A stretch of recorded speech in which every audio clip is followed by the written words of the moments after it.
special homecoming edition of the Friday Football Feast this week. Join us at Buffalo Wild Wings on the U of M campus this Friday following the Vikings versus Rams Thursday night showdown. Plenty of great food and drinks to be had, plus great prizes up for grabs. Doors open at 8 a.m. Get all the details now, KFAN.com. Keyword calendar.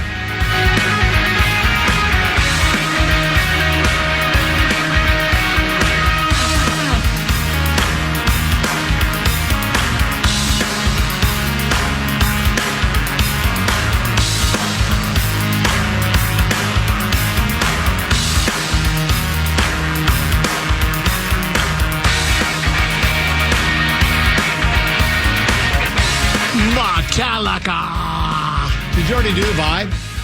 Yeah. Sorry. It's okay. Well, I was down the hall. I was trying to get to the bottom of things. This Cheryl Reeve Imbroglio. Can you look up the word imbroglio? Kara, could you look up the word imbroglio? I-M-B-R-I-G-L-O. It's a complicated or confusing situation or painful or embarrassing misunderstanding. This is an imbroglio, apparently. The example is a Soviet Union example. Oh, I thought the example would be Cheryl Reeve doesn't like to talk about Caitlin Clark. Oh. That's what I've heard. What has she got against Caitlin? I think it's one of those things where Caitlin Clark has been given. I don't know if it's. You have to tell me. I just don't pay that close attention to the WNBA. Sorry, it has nothing to do with being sexist. I barely pay attention to the NBA unless the Wolves. You don't pay attention when I talk wild on this show. Yeah. So, but apparently, Caitlin Clark has brought way more fans to the game because of her college career. She plays in the pros now, and there are people who are resentful of that, just from the standpoint.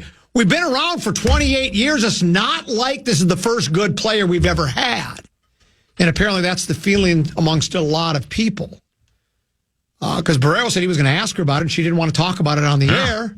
And then this text messenger say that PA had her on and said, I've been kind of watching more because of Caitlin Clark. And then Reeve, allegedly, I'm just going by what people are telling me, she got bitter about that. And then the two of them talked for like a half hour off air. Wouldn't you be happy about more people talking about your sport? That's what I would do. When I started working here, more people started talking about the radio station. Well, I did. Nobody was resentful here. They were delighted. And when Meat Sauce started working here, more people started paying attention and talking about the radio station. Well, more in a negative light, but still they were talking about it. Well, sometimes even on this station, people can be very competitive about what show has the best ratings. Yeah. I'm like, I want every other show to have as good a ratings as possible because that's going to help the ratings on this show. Because if more people are listening before us, then they're going to stay and listen to us. We all make more money. That's great. You think we do? Where's that more money coming from? I wish it would. Well, I haven't seen it You yet. all make more money. Put it this way, Tenemy. There are hundreds? All right, dozens of people at this radio station making more money off of me than I'm making off of me, and I'm me. That's a whole other story in itself. Did I tell you I tried to get Lavelle going this weekend? This is so good. All right, so let's go back. Poll ads announced that they're going to explore the... Hit the music. I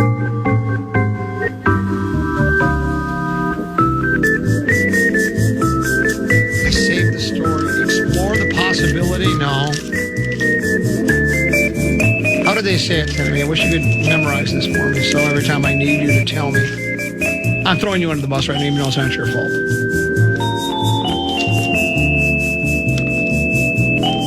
Until I find the exact phrase, I can't go any further.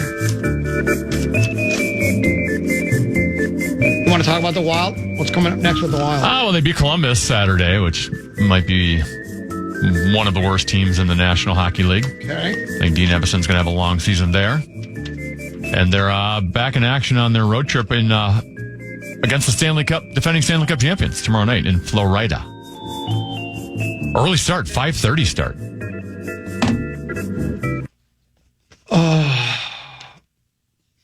Announces intent to explore. That's the headline. Pohlad family announces the intent to explore selling the Minnesota Twins. It was a bombshell, Tennessee. It would be a Woj bomb if Woj bomb was still being Woj bomb, but he's not Woj bomb anymore, right? So, I think there's been this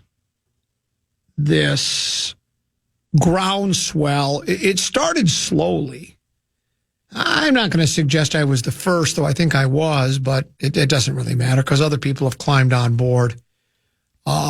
Wasn't very late to the party, but thinking to ourselves, well, why wouldn't the Pohlads, when they've got like $4 billion, spend a couple of extra dollars every once in a while to sign some better players and see if we can make a run at a title here? And why not? You got the money. 1 million seconds is 12 days. 1 billion seconds is 32 years. You got a lot of money, right? And they never have it. And then what really, I think, threw people for a loop was when Joe Pohlad, who's now, the 40-year-old grandson of Carl Pohlad, the patriarch of the club, first Pohlad to own the team. Then Jim started running it, and then Joe now said he was going to right-size the payroll.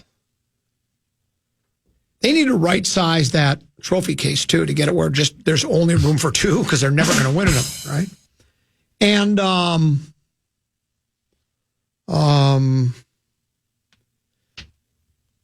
framing is a skill. You hold your position, wait for them to make a call. Flopping is acting, plain and simple.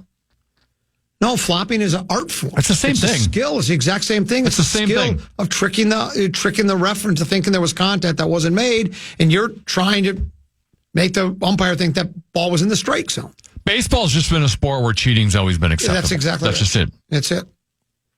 Matter of fact, remember when they're trying to steal signals. Well, yeah. Well, and remember they're trying to put cork in your bat. And remember when they used to romanticize Gaylord Perry with having a foreign substance to put on the ball to make it sink. Look at that head you got. And then Joe Necro, he had the nail file in his back pocket. Boy, those guys will do anything to get a leg up in the competition, won't they? Ty Cobb used to allegedly sharpen his spike so that when he would slide into second or third base while stealing a base, he would cut the opponent's shins and thigh bone, or their shins and their calves. It's like, let's stop it. These people romanticizing. These baseball people. Anyway, so where were we? Oh, so then there's this discussion. There's the other side, the Pohlad pocket protectors, who have always thought that's overblown. You can't. It's so easy to spend other people's money. You can't buy championships. You don't understand. It's a complicated sport. It's everything about it's complicated, and you can't just throw money at a problem. And a podcast came out that somebody alerted me to and sent a link to it. It was Suhan, Roy Smalley, and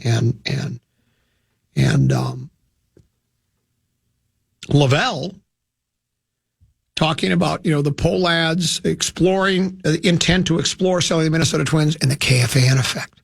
And they basically said, Suhan said he thinks that may have had something to do with it, that the constant drumbeat from myself, from Barrero, and maybe some members of the morning show. I don't know if PA does it. I don't think PA even talks baseball. I don't think he talks Vikings most of the time. The drumbeat that, the polls, every once in a while, why don't you spend a couple of dollars, And they actually came to the conclusion that what took so long, by the way? I don't know. That we may have had something to do with it. And then Suhan said something to the effect of, I think they're just playing to their audience.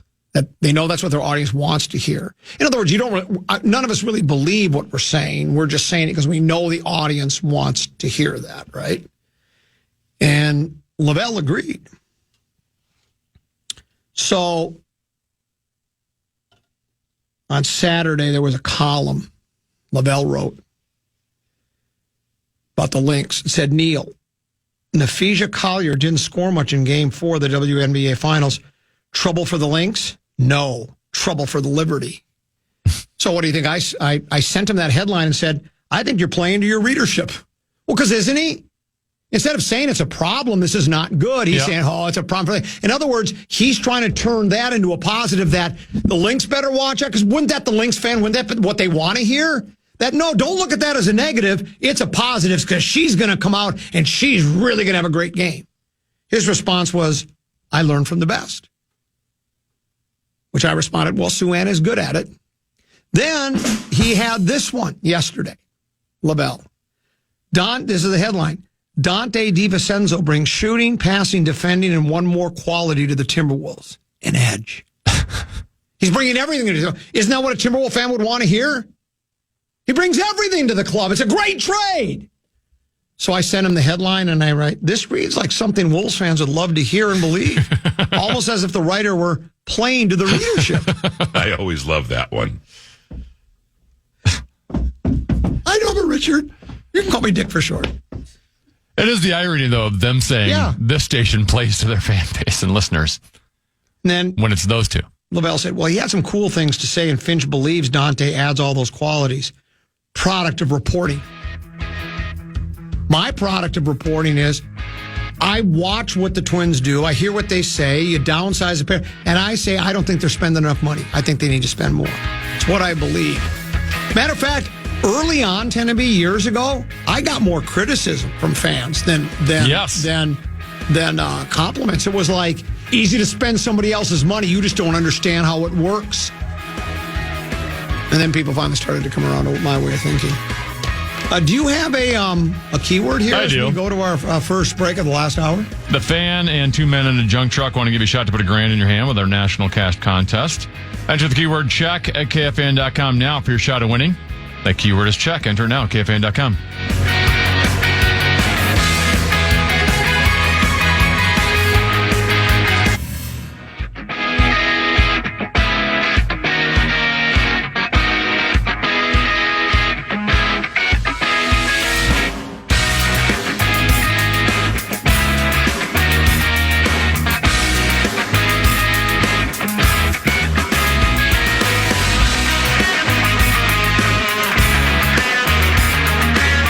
Double 13-14 pass Common Man program. I'm Common.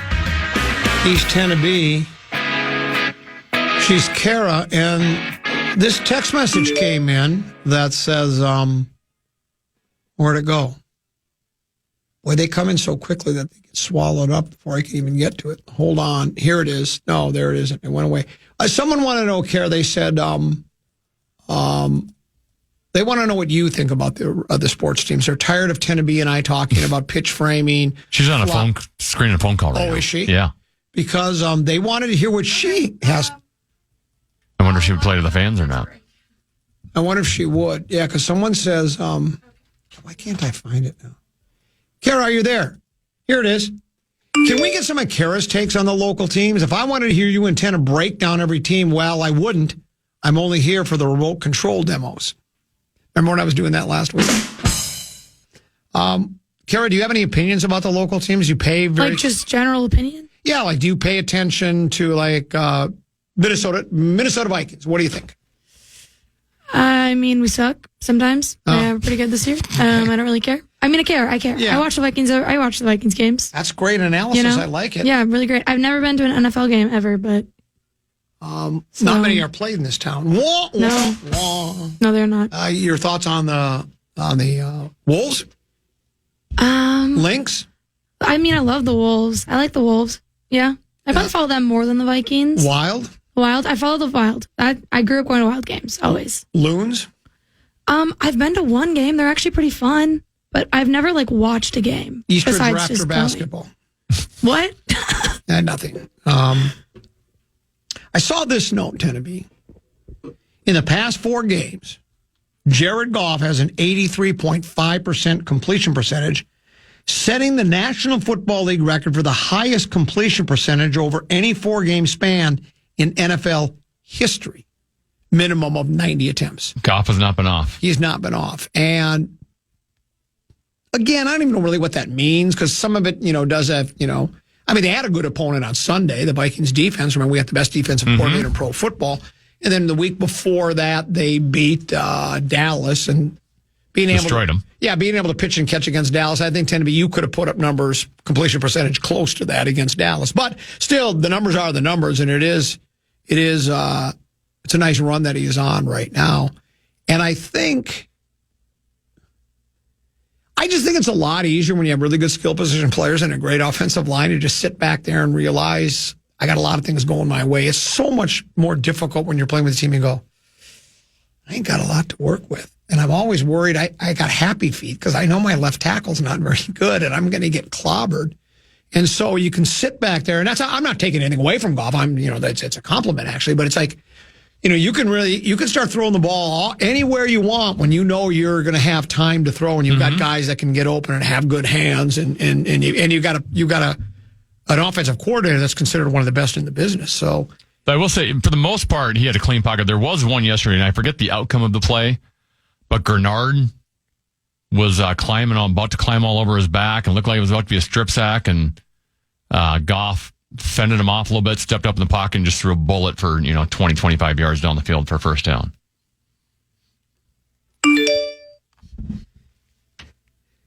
We struck a nerve, Tenneby, with there's a lot of ball guys. Oh yeah, the baseball guys. The pitch framing thing is just annoying. That he goes, it says, according to Wikipedia, in hockey it's called diving, in basketball it's called a flop.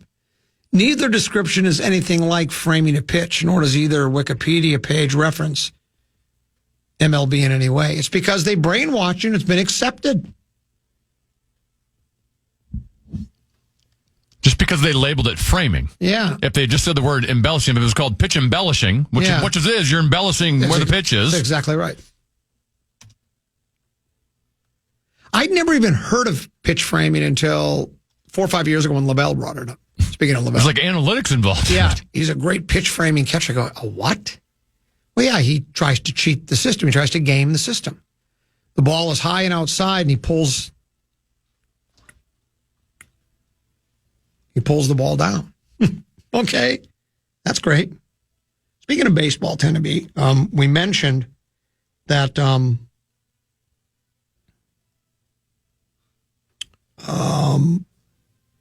it's Yankees against the Dodgers. I believe it starts, I don't know when the World Series starts. They always put a handful of days in between the last out.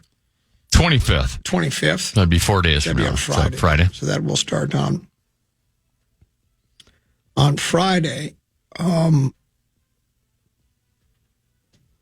The Yankees eliminated the Guardians 4-1. I told you that was for me. I like that Central Division. I like the fact that Cleveland, Kansas City, and Detroit all made postseason play.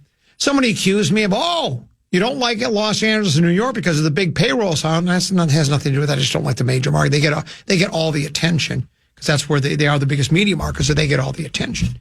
It's sort of like those national radio shows. Like if you listen to Jim Rome, all he talks about is Los Angeles sports for the most part. I mean, he'll talk about it all, but they focus on that. They focus on what happens in New York and Los Angeles, the big markets, because their syndicated shows play all over the country and there are more listeners in those markets. So guess what? We're going to play to those markets. And I've always, I get it. I have part of that, that flyover country, feeling bitter about it, right? Feeling slighted, feeling sorry for ourselves. But I don't know if you watched any of the, or very much of the fifth game or any of the games of the ALCS.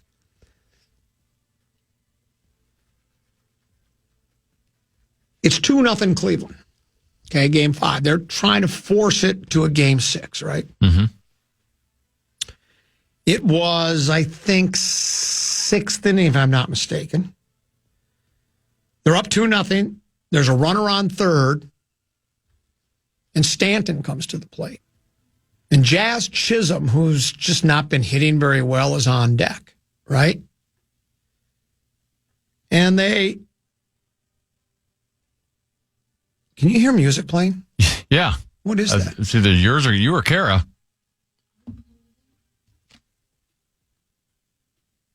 I can hear it. It sounds like a marching band or something. Now I don't hear it. I don't hear any music. It's gone. Yeah. She was listening to music. Kara was listening to music. What were you listening to? I can't even hear it. I couldn't even hear any music when you could hear music. I think you were listening to some music in there. Yeah.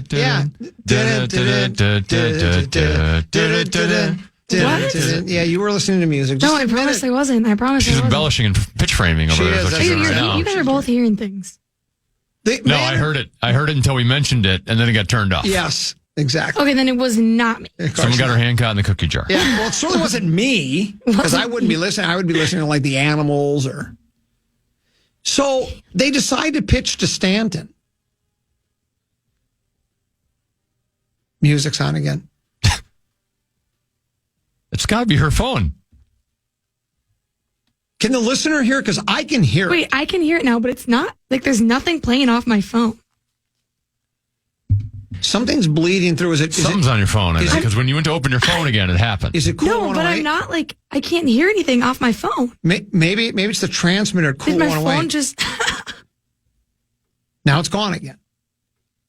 I don't get anything on my phone. Could you just pay attention to the show? I know it's not that interesting. You admitted you don't care much about the local teams. You don't pay attention. Come on, I care. I promise I care. We're talking sports, but you don't have to listen to music while you're here. There's a care in Kara. Yeah. That's really sad. Well, they say that my generation is like horrible ADHD. Yeah. Can I blame it on that? I guess if you'd like to. Why do you pitch to Stanton? Why don't you just walk him? Every hit he has against Cleveland over his past, 8 games is a home run. And, of course, what does he do? It's a home run. That's the end of the game. That basically decided the game right there. And, of course, the manager, Vogt, I think that's how you say his name. Oh, no, I'd do it 100 times out of 100 times. And you'd lose 100 times out of it. It's decisions like that. And then, Cleveland, they don't spend... Did the computer tell them how to do that I guess. Okay. Cleveland doesn't spend money either. The Dolan family doesn't spend a lot of money. You know what they need? I think they're cheaper than the Pollats. Yeah. You know what? But for some reason they have better success. At least they get deeper. They qualify for the playoffs more often, and they get deeper. They develop talent. Yeah, and they did. All they really do need. They're going through the same thing we go through here. You're thinking to yourself, you're coming off an ALCS appearance, which you were competitive in every game. A gentleman's sweep, 4 games to 1, but you were competitive. They just need one more bat and another really good starting pitcher, and they'd be as good as any team in baseball. But guess what? They're going to right-size their payroll in Cleveland, I bet, too. Sad. Oh, really. They will. Final break. One more segment to go. Common Man program here on The Fan.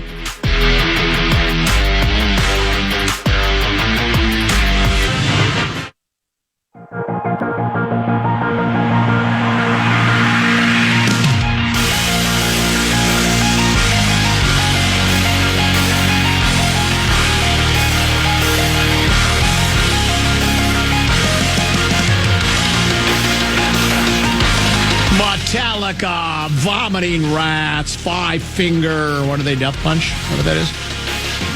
Five Finger Death Grip? I can't remember the names of these bands anymore. They all are. All I know is it's, metal rock, grunge. What was the latest one we discovered during Rock Talk last time with Oak? There was all sorts of different types of metal music. There's the varieties are endless. 12th time tend to be that the Dodgers and Yankees will play in the Fall Classic. First time since 1981.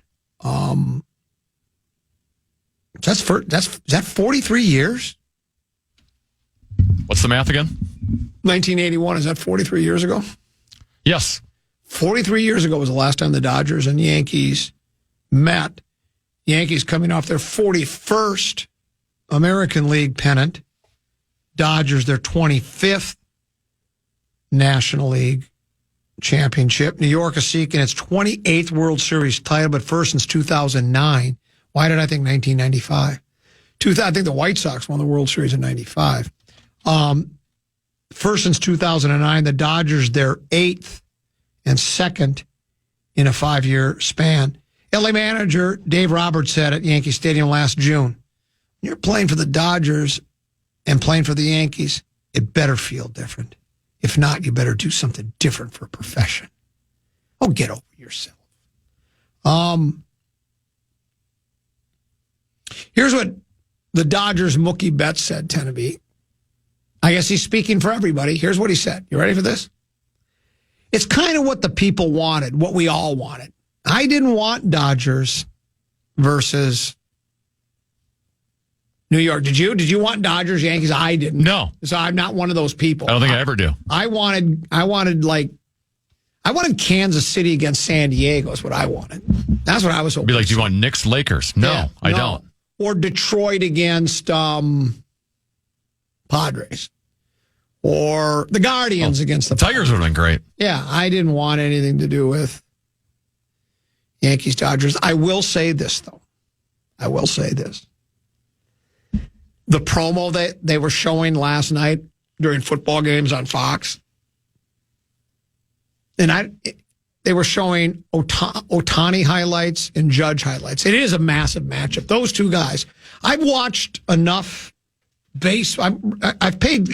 I'm not paying as close attention to Major League Baseball as I once did, but I do know those are the two of the biggest names in baseball. And it will be an interesting matchup. And you know what, Tennessee, you can call me on this. Well, maybe I wasn't planning to watch any of the World Series, but now I almost feel compelled to see Judge against Ohtani. Those are, and I think that's been baseball's, people are saying, why isn't baseball as popular as it once was? What was the issue with it? I think for a lot of us, it was just the games are so time consuming, right? I think the pitch clock, you were a big proponent of it. I was against it. I don't like change. I really don't. I live in the past because I don't like the present. I'm afraid of the future. And it's hard for me. I was a proponent of it, though, because I had seen it in action. I'd seen it at a St. Paul Saints game and go, this is great. And I thought, well, no, baseball, I kind of romanticized it a little bit. I did like the idea that really, isn't it basically the only sport without a clock? I mean, I guess auto racing, they have a number of laps, so there is something, Tennis. Yeah, and tennis doesn't have a clock. So there are some sports. Volleyball. But I just thought I always kind of like that. Soccer's got the weird clock where they count the other way. But Cannibal Corpse. But I did like the idea that there was no clock and it kind of meandered, and it's kind of a thinking man's game a little bit, but I think that has helped the game immensely. I'm not a big fan of, again, as exciting as these games were, it was always decided either on a strikeout or a home run. Everything was a home run. There weren't many games decided about the guy, singling up the middle and the guy racing from second base with a close play at the plate. That kind of stuff that I used to really enjoy about baseball. Now it's basically home runs are winning it all. But the other thing that people were, and Rosen would bring this up all the time. I think he probably heard from Lieber, but he brought up, baseball just doesn't have any real recognizable size. Like in the NFL, they have hundreds. Mahomes, Roger, you name it. The names are just endless, right? Everybody knows who they are. Basketball, same thing. NBA, all the players. They go by first names in the NBA or nicknames. You got King James, or you just call him LeBron. You don't call him James. It's LeBron. Nobody calls him James. Nobody says, boy, James had a great game. It's always LeBron had a great game. Durantula, Steph, right? Baseball hasn't really had that. And now they sort of got it, certainly with Ohtani and Ohtani particularly, because he's a completely different player when he can pitch and hit. And he's not pitching this year, right? Because he's overcoming, was it Tommy John surgery or something? He's not pitching. He's strictly at the plate, and he's been tearing the cover off the ball. Did he have almost 60 home runs this year, I think? He was 50-50 again with home runs and with home runs and steals. So I might watch a little bit of it. Maybe with some envy and jealousy. Got a couple of teams that are willing to spend the money. Right?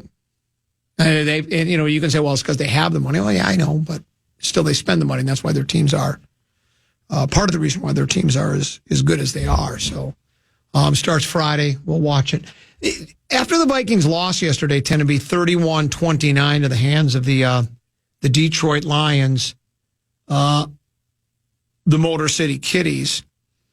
So 5-1, basically, if you count the bye week, not the actual games played, we're at the 1/3 point. 18 weeks in the NFL, 17 for games, 1 bye week. So we're a third of the way through. Has your opinion changed about the Vikings from yesterday's loss and their performance overall with how you felt before going into that game, or do you feel the same? Like a lot of people say, well, you're probably not going to win them all. It's very difficult to do that.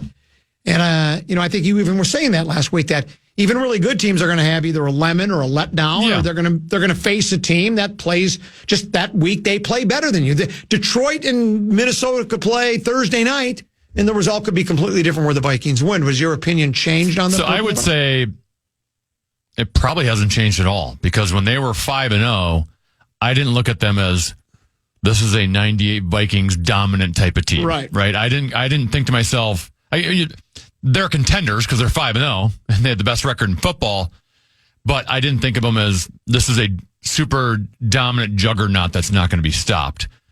And I would say, well, yesterday's game, there's a little bit on the defensive side of the ball that concerned me a little bit in that game, but I think they lost to a really good team. Right. They played a really, really good team right with them, and they were in there to the end and had a chance to win at the end. And there's obviously some plays they'd like to have back. I'm sure Detroit has some plays they'd like to have back, including their punt, that fake punt, yeah. Right.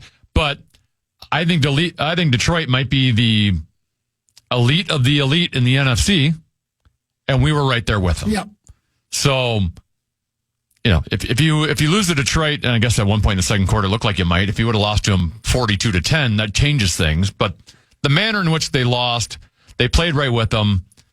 I still think the Vikings are, a playoff team and still potentially an NFC contender, because I think Detroit's there.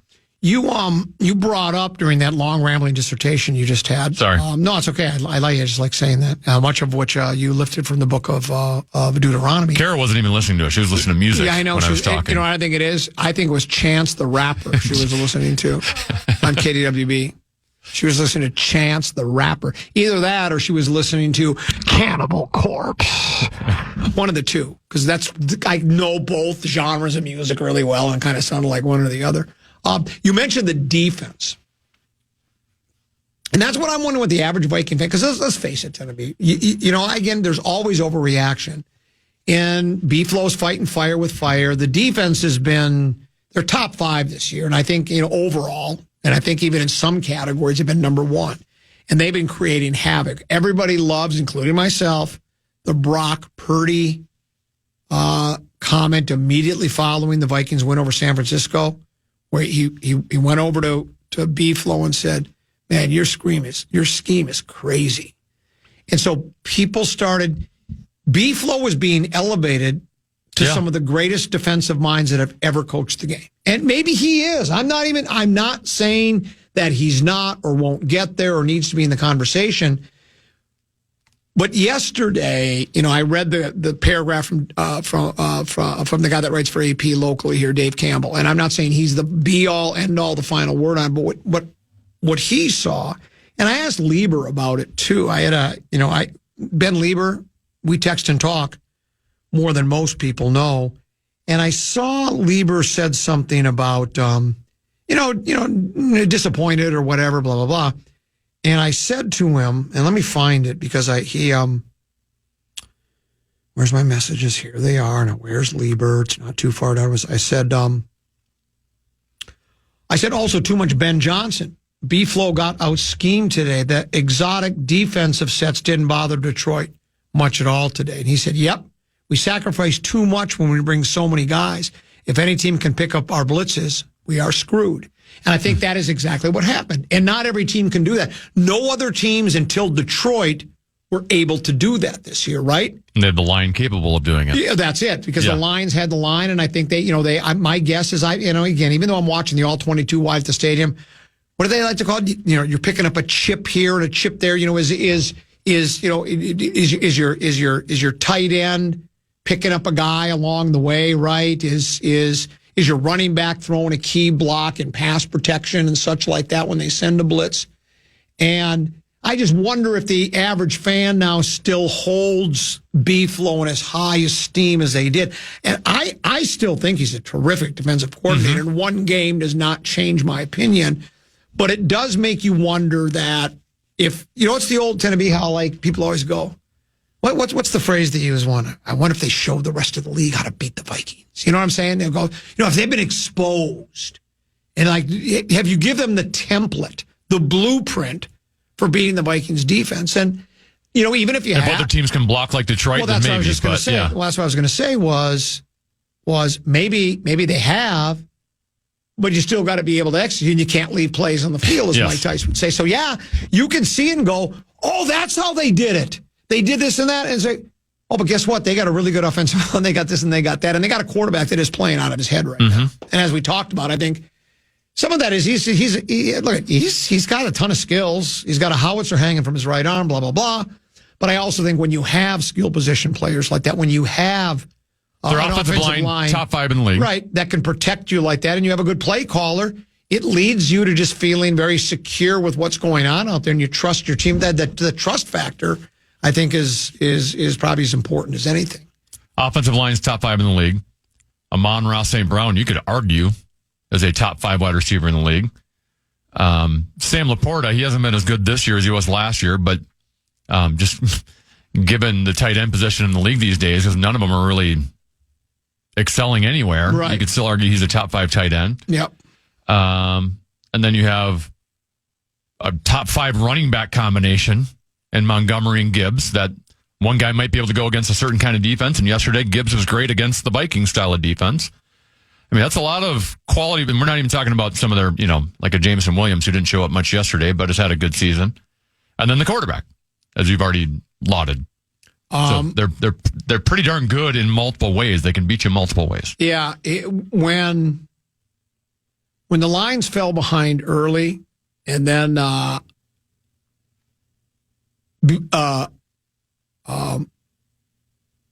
what's Montgomery's first name? David.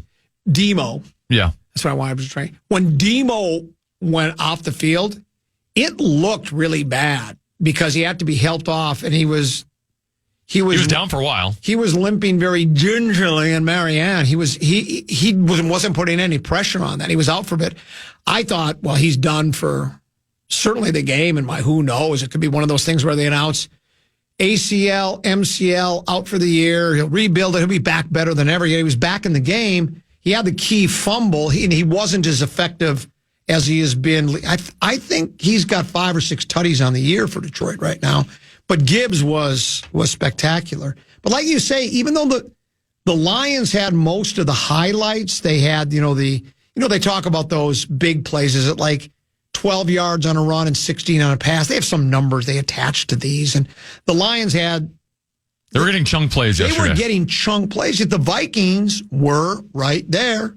And if they throw the 2-point conversion, they didn't. But they do that. Who knows what happens? Does Detroit... Are they able to score a tutty there on that final drive? Or if they pick up one lousy first, two first downs, they went 3 and out with 4 minutes to go. They just went 3 and out, and was and Darnold didn't throw a very good pass, and so, but there is only one loss. Now let me ask you this one: do you feel any better or any worse about Sam Darnold? Offensive Player of the Week, first 4 weeks in September. Since then, He's still had his moments. He's thrown he threw some nice balls yesterday, but he's had some moments that have been like the interception where he didn't see Jones out in the flat, doesn't complete the 2-point conversion pass, doesn't throw a very good pass on, was it 3rd and 4, 3rd and 6 on that last drive where they gave it up to Detroit, got the ball and kicked the game-winning field goal. Or do you still feel the same way about him? I guess I would give you the same answer I just gave you about the team in general, that after 5 games, I wasn't considering Sam Darnold to be a NFL MVP. Right. I didn't know if that pace is sustainable. I don't think he's going to drop off considerably. He can still, and I still think any quarterback under KOC, he's going to put them in a good spot for the most part. But yeah, he made some questionable plays yesterday.